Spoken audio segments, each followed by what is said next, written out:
When I was a kid, I was always getting up on Saturday morning excited to watch the Fox Box, later rebranded to 4Kids TV. The 2002 Ninja Turtles, Shaman King, Sonic X, even that dub of One Piece. It was all stuff I was so ecstatic to see, though no small fry among the competition was something of a dark horse in the form of Ultimate Muscle, a bombastic and fun wrestling anime with a penchant for slapstick comedy.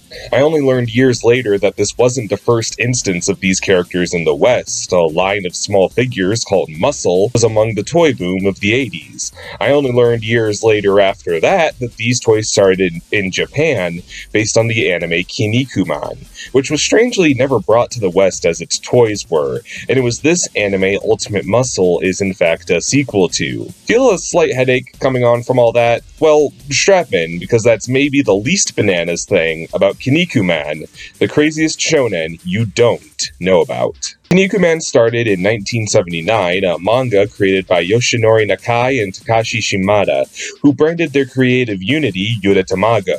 Kinnikuman started as a superhero parody, poking fun at the likes of Ultraman with a goofy-looking hero who flew by farting. Despite this being pretty wholly the series' initial premise, that idea and Kinnikuman's entire identity changed pretty fast, and it's this second form that would become Kinnikuman's ideal for decades to come, as Kinnikuman found himself in the Chojin Olympics early in his inception, a tournament in which superheroes from around the globe competed in a wrestling ring, and it was here that the format of Kinnikuman shifted from a superhero gag spoof to perhaps the earliest shonen battle manga. That's obviously a very bold claim and probably wrong objectively, but Kinnikuman does predate Fist of the North Star and the original Dragon Ball. I don't think we'd have series like those or any of the shonen good boys we hold so dear if it wasn't for Kinnikuman briefly lampooning the popular pro wrestling scene in Japan, and growing so accustomed to that scene that it entirely rattled its premise and became the blueprint for battle shonen moving forward. So, to be clear, I am not a wrestling guy at all. Any knowledge of the conventions and such of wrestling that I do have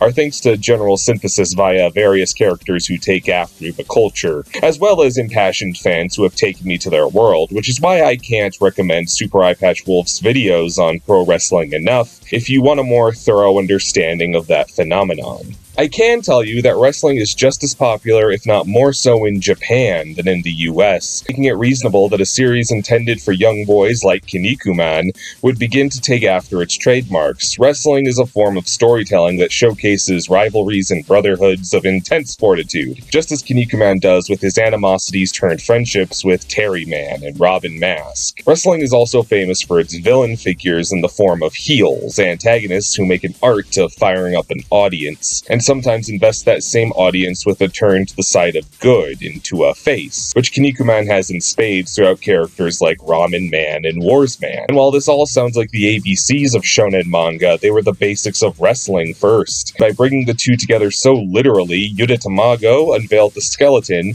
that all of your favorite battle series thrive on. We never would have had the parable of brutal villains gradually turned heroes like Vegeta had it not stemmed from Buffalo Man, and the martyr master figure never could have been capitalized by Jiraiya if it hadn't been introduced by Prince Kamehame.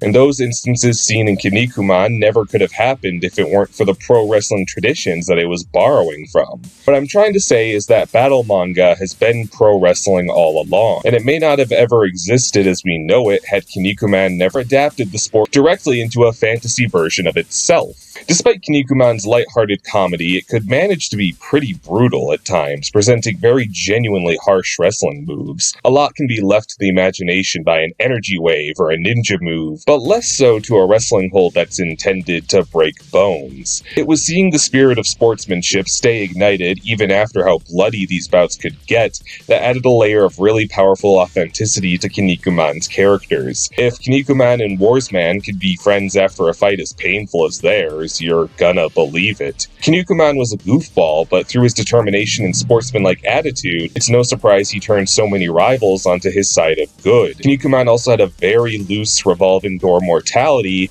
allowing for Yuta Tamago to create situations where heroes lose and do so very gravely, playing with expectations of the viewer to crush our hopes. My favorite instance of which being the battle between Robin Mask and the wicked merman wrestler Atlantis. Robin has every advantage advantage over his opponent, before Atlantis forces the battle underwater. We don't see what occurs under the tides until we see the tip of Robin's helmet emerge from the water, only for Atlantis to rise up, hoisting his opponent's headgear high as a trophy after killing him in the depths of an unforgiving lagoon. Kinnikuman towed the line between hysterical and harrowing long before it became the norm to sit more firmly in the middle, making it incredibly distinct and entertaining of a series to this day, one we Westerners were long deprived of until 4Kids brought us Ultimate Muscle. Kinnikuman Nisai, rebranded by 4Kids in the US as Ultimate Muscle, is a sequel series focused on Kinnikuman's son. That sounds like a headache waiting to happen, watching a follow-up to a long-running shonen without the first-hand experience of the original. And the show takes liberal use of narration and expository dialogue to get the premise across to an audience that hasn't seen the background it occurs after. But it stood on its own well enough to be a moderate success, and as a young viewer I was just into it without question, as I think most viewers were. What I think this speaks to is how timeless the elements shared by shonen battle anime and wrestling have become. Despite an entire prequel series of context laying behind this up-and-coming hero Kid Muscle, who fights for his family legacy and the baggage hoisted by his sworn rival Kevin Mass, fueled by resentment he feels towards his own parentage, those are elements that are so widely familiar and resonating that we as viewers just kinda got it, and we have their earliest origins in wrestling to thank for that. And while 4Kids mostly pretended the old show wasn't a thing, probably because it looked too dated to just show on TV, we did get a microdose of what OG Kinnikuman might be like dubbed by 4Kids, because Ultimate Muscle was popular enough to localize a couple of games, including Galactic Wrestling, which featured a handful of characters and depicted events from the old anime. It's rather charming how they adapt these characters out of their way with the same consistency they handled Ultimate Muscle with. This may be the only glance we get at the weird alternate timeline where the first Kinnikuman show aired in the US. King Muscle, you're obviously rattled right now. Take a breather and get a hold of yourself, man. I will go first. Quit telling me what to do. In case you haven't noticed, I'm not in diapers anymore. Well, at least not the kind babies wear. I'm your partner in this tag team match, not your student. Instant Team's biggest problem is they don't work together. If they'd only fight as a team, they would stand a better chance of winning.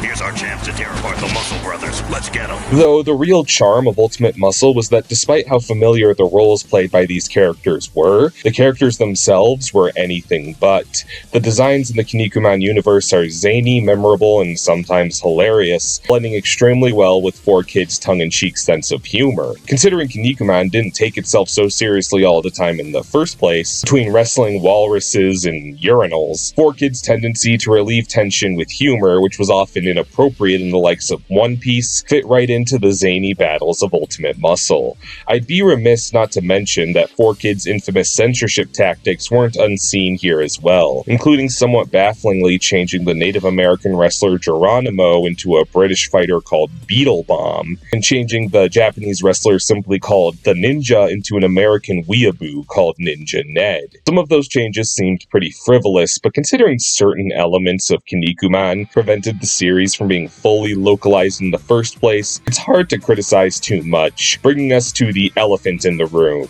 the German goose-stepping elephant in the room. Among the main cast of the original Kinnikuman series was Brocken Jr., a German wrestler who dressed like a Nazi and posed like this.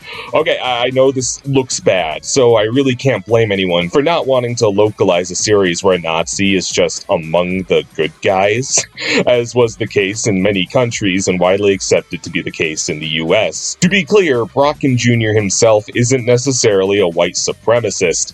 That's not a good sentence to have to say. He's the son of Brocken Man, a blatant Nazi who's killed early on in the show. Brocken Jr. is introduced after this, supplanting his father as the resident German wrestler, and in turn reflecting the state of Germany after World War II, and the German mentality of remembering one's darker history in hopes of not repeating it. Brocken Jr. doesn't dress like his father because he aligns with him, but in remembrance rather than pretense that his country country's dark past ever occurred, similar to the real-life country of Germany and how they acknowledge their history via deliberate penance and education through the exhibition and retention of concentration camps. I do find myself walking on eggshells because I don't think a character like this is appropriate per se, yet Bracken Jr.'s inception is, at least I hope, intentionally uncomfortable. We meet him as a Templar driven by vengeance, seeking to kill Ramen Man for his execution of Bracken Man. And Ramen Man imparts that Bracken Jr. has to move on from the memory and baggage of his father to grow stronger. It's only after Bracken Jr. abandons his feud with Ramen Man and joins the heroes that he breaks into his own. His wardrobe begins to lean more broadly military as he steps away from the influence of his wicked father. And I don't know what is if that's not the shonen redemption experience. Before you believed Uryu, Ishida, Gajeel, or Sasuke could turn over a new leaf, Kinnikuman challenged you to believe that a guy dressed like this could do the same, and that's incredibly bold. So much so that I don't think it should be sanctioned by viewers passively, and I like to give the benefit of the doubt that he'd be handled more tactfully today. But above all else, it does speak to Kinnikuman's commitment and perfection of the turn from heel to face. There are plenty of instances of Kinnikuman's brilliant progression of villains into rivals into heroes. Again, this comments on the complex of real-life wrestlers and how they will often be managed to act as either faces or heels, depending on how the audience likes them, which often happens in shonen manga. The character Hiei in Yu Yu Hakusho was intended to be a one-off villain, but the readers loved him so much that he was brought back as one of the main heroes, a story you see all the time with roguish rivals turned friends. This is done to wrestlers as their actual careers can be turned totally upside down by how the audience takes them. If you're not believed as a face, you might become a heel and have a harder time. And what's interesting about Kinnikuman is how it takes the line between fictional characters and real performers subject to this principle and blurs it, begging the question of what kind of ripples can be made when bad guys turn good. A question answered by one of Kinnikuman's staple villains, Sunshine. Sunshine is a member of the Devil Chojin, evil wrestlers aligned directly with the Akuma Shogun, the ultimate evil in the Kinnikuman world. Sunshine took glee in causing pain, his body of sand making him terrifying and deadly. He was a prominent enough underling of darkness to be the tag partner for the prince of the underworld himself, Ashura Man. Sunshine and Ashura Man's kinship as brothers-in-arms of evil was always interesting, as Sunshine fails to fully grasp his own unity with his partner, juxtaposed with the job description of being a bad guy. What's come over me? What is this strange feeling? Watching those two, I suddenly feel my desire to fight seeping from my bones.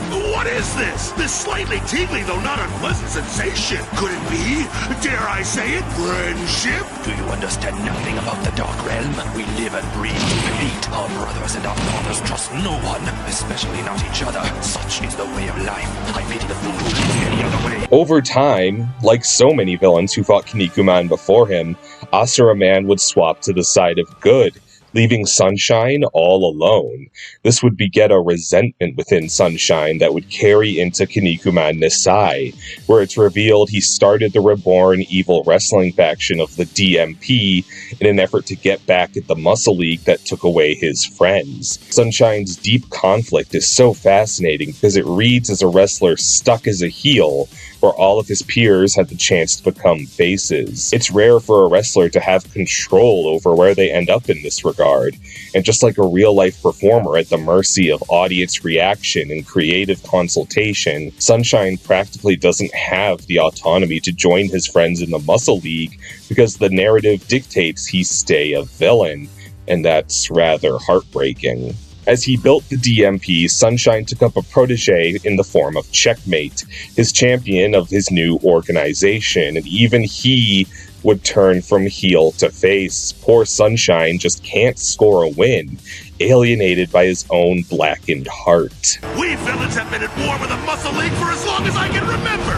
We've been cursed, shunned, and shut out. We couldn't get a date to save our miserable lives. You think this is a joke, Checkmate? I'll tear you apart. We've seen bad guys turn good countless times, but I don't think we've ever been asked to acknowledge how lonely a bad guy abandoned by his allies must feel. And it's that really genuine heart, despite how recklessly and even childishly Kinnikuman plays with morality, that's such a huge part of its charm. How a character can posture evil mentalities and be a literal demon when they're introduced, and have the power of friendship practically beaten into them and not feel like a cop-out. The spirit of the sport, the desperation of these characters to self-preserve and chase their dreams, every bit of it feels so genuine. Sunshine and Brocken Jr. are just a couple examples I elaborated on because they're so outlandish that they'd be the hardest to sway this way, and that shows how good Yuta Tamago is at building well-rounded characters, even if they look like a total circus act aesthetically. Despite everything I have to say about Kinnikuman, it's not an easy series to recommend per se. It leans on a lot of stereotypes that have aged like milk, its tone can be inconsistent,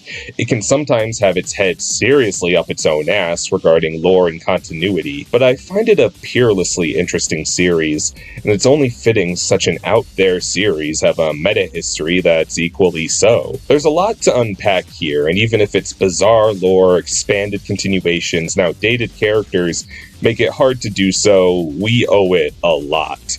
You might not be enjoying your favorite shonen if it weren't for Kinnikuman.